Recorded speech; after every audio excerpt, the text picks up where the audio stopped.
Welcome sa Dries TV. Kung interesado ka sa ganitong news, huwag kalimutang isubscribe ang ating YouTube channel. Maraming salamat! Welcome back again sa ating YouTube channel mga kakimpaw, and sa update natin ito ang pag-uusapan natin ay tungkol sa mga importanteng kaganapan kina Kim and syempre kay Paula Avellino. Pero bago po ang lahat, maraming salamat sa inyong patuloy na pagsuporta at pagsubaybay sa mga daily update natin. Kaya naman bilang pasasalamat, narito po ang ilang napili kong komento patungkol ito sa naging previous update. Unang komento mula po ito kay Ginang Corazon Carillia. Sabi niya, Ma'am Ders, mahal na mahal ko kasi ang Kim Pao forever. Ganon din sa'yo kasi pinagtatanggol mo sila sa mga negative issues sa kanila. Kahit mag-asawa ng Kim Pao forever ay hindi kami magsasawa na susuportahan sila. Mas lalong mamahalin namin sila kasi natupad na ang gusto namin na magbuo sila ng happy family. Mabuhay ang Kim Pao, perfect couple forever. Maraming salamat po sa komento, Ginang Corazon Carillia. And yes, tama po kayo dyan. Bilang tayo supporters ni Kim and Paula Avellino and mahal natin sila, syempre, nasasaktan din tayo, hindi po ba? Once na merong mga negativity na binabato po sa kanila. Kaya ang gagawin talaga natin, ipagtanggol po sila laban sa mga bashers. Pero alam naman natin mga kakimpaw na ang negativity na yan ay kasama po sa buhay ni Kim and Paula Avellino dahil sila po ay mga public figure. And alam ko mga kakimpaw na kasama na talaga yan sa buhay po nila.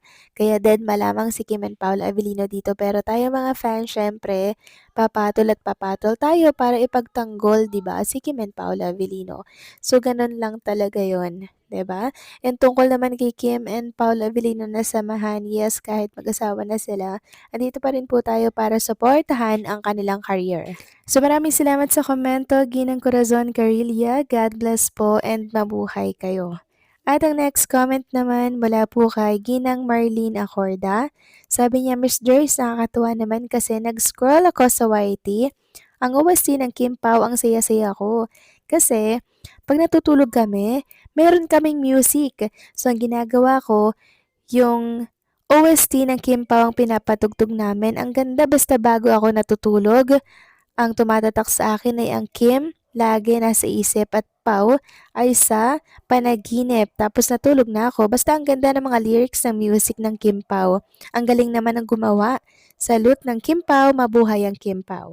Maraming salamat po sa komento, Ginang Marlene Acorda. Yes po, nakalimutan ko pong sabihin sa inyo pala na meron ng mga OST si Kim and syempre si Paula Avellino. Ginawan po sila mga kakimpaw ng mga supporters. Kaya kung gusto niyo pong ipatugtog din yung mga original soundtrack na yon ni Kim and Paula Avellino, pwede niyo pong i-research sa YouTube yung Kim Pao OST. So ilalagay ko na lamang po sa mga screen po ninyo mga kakimpaw ang Kim Pao OST na pwede nyo pong i-play every time na matutulog kayo or nagpapaantok po kayo mga kakimpaw. Ayan, ipiplex ko na lamang po sa mga screen po ninyo. So maraming salamat sa nakaisip at gumawa po ng OST ni Kim and Paula Avellino dahil sobrang malaking tulong ito sa mga supporters, katulad na lamang po ng mga seniors, na kung saan hindi na po sila mahihirapang mag-search kasi sunod-sunod na po yung OST ni Kim and Paula Avellino. Isang pindutan lang, tapos sunod-sunod na pong magpe-play yun pakatapos. So nakakatuwa, kaya maraming salamat sa nakaisip po ng OST ni Kim and Paula Avellino. So maraming salamat sa komento, Ginang Marlene Acorda. God bless po and mabuhay po kayo. So ito na nga, pag-usapan na natin mga kakimpaw ang mga topic po na nakalap natin sa gabing ito. Tunahin na nga nating pag-usapan ang tungkol dito sa ganap kay Kim and Paula Avellino. So kaninang umaga po mga kakimpaw, nagkaroon po ng jogging session si Kim Paulo kasama po ang iba pang mga kasamahan po nila mga kakimpaw. Dito po yan sa Metcon. Ayan, nakakatuwa lang makita na balik jogging na naman sila mga kakimpaw after ng ilang buwan ba yun silang natigil gawa po ng shoulder ni Paula Avellino na kung saan na-injury po dahil po yan sa shooting sa The Alibay. So ibig sabihin ma-okay na, 'di ba? Okay na, maayos na, hindi na po kumikirot. Kaya naibalik na pong muli ni Paula Avellino yung pagjo-jogging nila. Kaya si Chinita Princess balik jogging na naman mga kakimpaw. So pag walang Paula Avellino, hindi po siya makapag-jogging. Ganyan talaga sila palagi mga kakimpaw, na pag di nag-jogging yung isa, wala din yung isa. And baging sa pagpicture mga kakimpaw, si Paula Avellino kay Chinita Princess pa rin po nakatingin. Kahit ang lapit lang nila together sa isa't isa, hindi po ba? Parang si Paula Avellino mga kakimpaw, para bang ayaw na ayaw mawala sa paningin niya.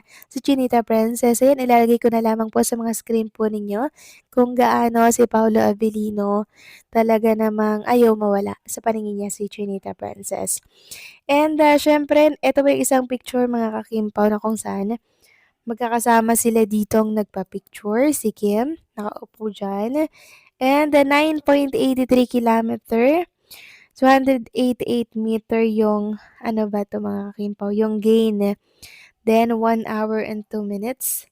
So, grabe din yung workout or yung running nila mga kakimpaw. And hopefully, by Sunday, meron na naman po tayong abangan sa kanilang dalawa. Kasi na-miss natin to ng sobra-sobra. Ilang buwan ba na wala po yung jogging session ni Kim and Paula Avellino na kung saan nagiging bonding na rin nila itong dalawa. Kasama yung iba pang taga Metcon na talaga namang ine-enjoy ang lahat. Sayang lang wala atang Alden Richards dito mga kakimpaw, no?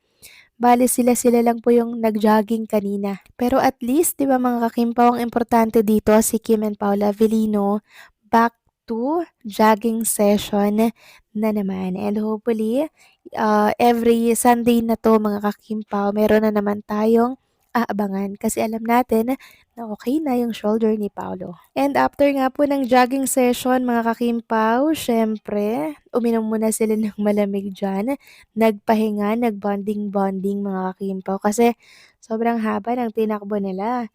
9.83 kilometer. Grabe yon. So, nagpawis na naman ng sobra-sobra si Kim and Paula Avellino.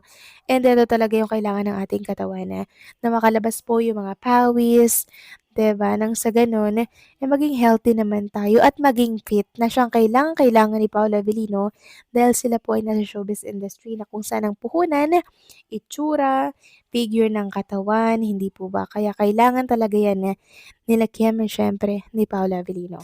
And alam niyo mga kakimpaw, trending na naman ito sa mundo ng social media lalo na po sa X. Ang dami pong masayang mga fans, ang dami pong mga kinikilig dahil syempre bumalik na naman si Kim and Paula Avellino sa pagjo-jogging session po nila na talaga namang natigil po talaga ng ilang buwan. So ngayon, meron na naman tayong habangan every Sunday. Kayo ba masaya kayo mga kakimpaw na merong ganap na ganito si Paula and Kim? Please comment down below. So paano hanggang dito na lamang po ang update natin at maraming salamat sa patuloy po na pagsuporta.